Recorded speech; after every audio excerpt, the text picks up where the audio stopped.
Mitchell, national champion coach, Grandview 2 years in a row. The first question, how have you not lost your voice yet? That's a good question. You know, our trainer has these magical cough drops that made my throat go numb, so I'm sure in an hour here it'll wear off. They're probably a banned substance though, right? Yeah, it could be. It could be.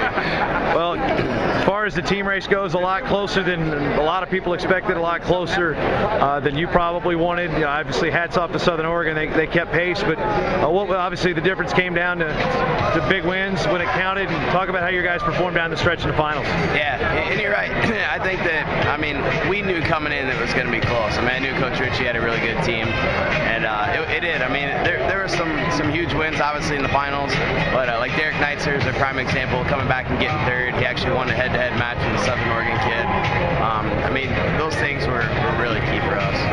Last 2 years, the tournament's been here in Des Moines. Do you think that gave you guys a little bit more of an edge, maybe being comfortable with your surroundings and not having to stay in a hotel, things like that? You know, I think it probably does a little bit. I mean, obviously it's nice having a home crowd. We had such a great crowd here. You know, I think that's the best thing about it. You look up there after each guy won in the finals, and our crowd was going nuts. I mean, it was awesome to look up there and see that. Do you think having a tournament here really helps build that tradition? Because if you guys maybe would have won titles in other places, you wouldn't have had the crowd, and maybe it would have been harder to get people behind the program because they haven't seen it. You know, what's it been like for your school to, you know, be a co-host and have Des Moines step up and host this tournament for you guys? Yeah, you're exactly right. I mean, last year being the first year that we won it, you know, we got a really good following after the tournament. Some people really knew kind of what was going on with Grandview and Grandview wrestling, and to be able to repeat that this year, I mean, it has been a really good thing for us.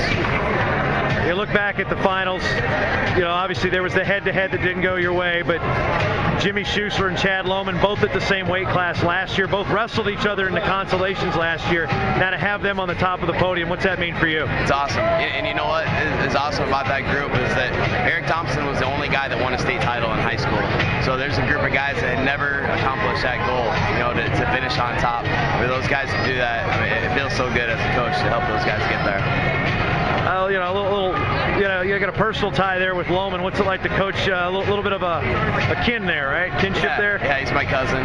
Yeah, you know, the thing about it is I didn't know how it would be when he first came in, but it's really more of a coach-athlete relationship than anything else. I mean, it's kind of funny because unless I see him outside of the room, I don't really ever think of him as my cousin anymore, which I don't know if that's a good or bad thing, but I'm sure that'll change, you know, years down the road. But for right now, I see him just like the rest of the guys.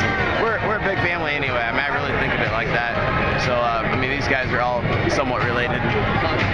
In terms of Jimmy Schuessler, gets the takedown late in the match, and you know, obviously that's a swing match. That's a match that could have gone either way, and then takes the pressure off Thompson. He would have needed the pin in that situation. Yeah.